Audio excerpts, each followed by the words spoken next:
Hello, I'm Fast Lawyer with Oculus Rift Reviews. Today we're going to do a Let's Play and review for Axegend.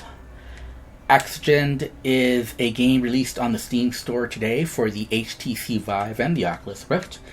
It normally retails for $15. It's currently on sale, 10% off. I got a free Steam key through the Steam Creator Connect program to review this game. This is the settings for the game. As you can see, there's some sound settings. You can turn vibration on and off, item info, language, and then there's some control settings. Now these are the best settings I found for the controls. None of them were good. I found the controls to be a little on the janky side. So anyways, let's go ahead and go to the main menu. Let's continue my gameplay. I finished the first level, which wasn't very difficult, and I thought that maybe when you finish the first level, items you had carry on to the second level, but they didn't, which was odd. I mean, some items did, but most of them didn't. I had a lot of traps that just didn't carry over. I'm not sure if that was a bug. It doesn't seem right. But anyways, let's go ahead and play. Let's continue. And basically, this is like a tower defense, castle defense type game with like a rogue-lite element in that you do have coins at the end that you can use on your new run to get some items. So that's the roguelite element, basically. It's not very in-depth.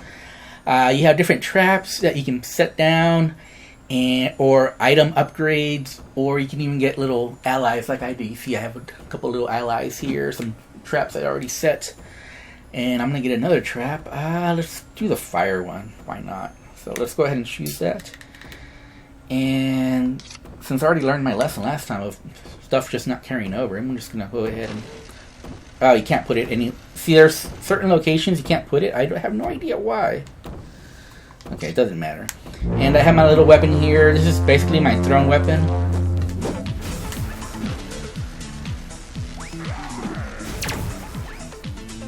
Oh, you see how the enemy went behind the wall? That sucks. So this game is not very polished, as you can see.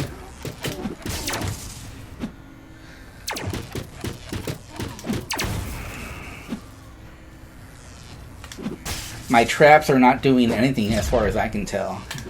It really looks like they're not doing any damage.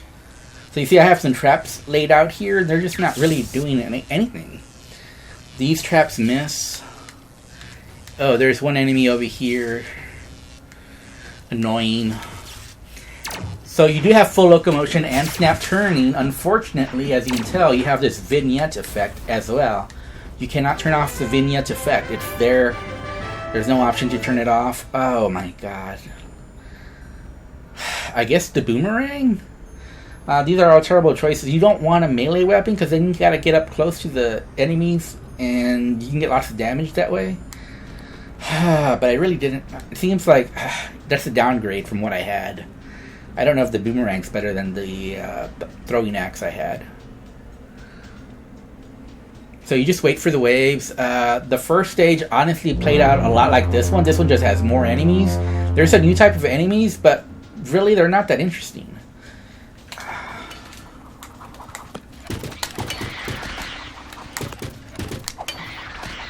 Well, so far the boomerang has been the most interesting thing that happens in this game.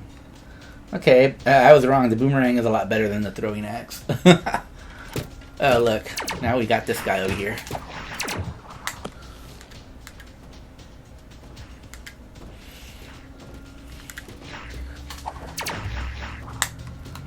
Oh.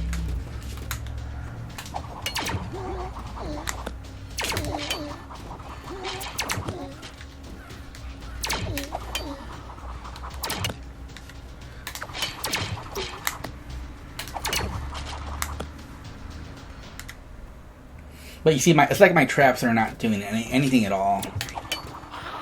Okay, at least my boomerang is really, really good. Okay. So, yeah. So now there's an ice trap. Maybe the ice trap will do something.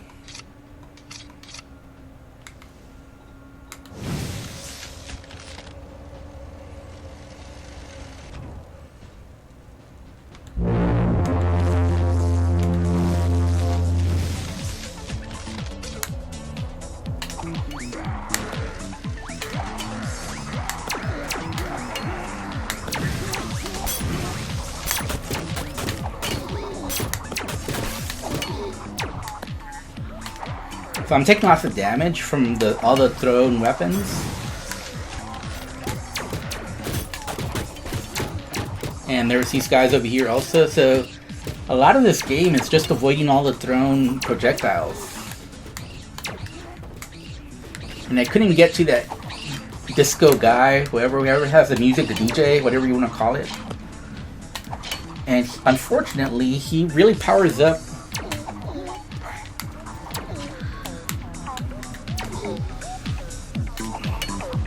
I think it's too late to kill him. I'm not sure it matters anymore.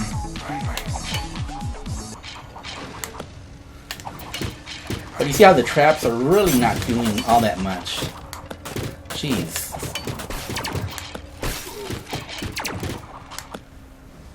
Okay. Is that it? Jesus.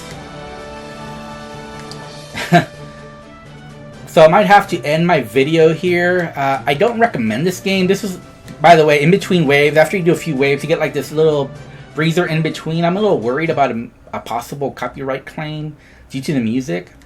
But basically you play Hole in the Wall, and I can tell you right now it doesn't work very good. It doesn't really register.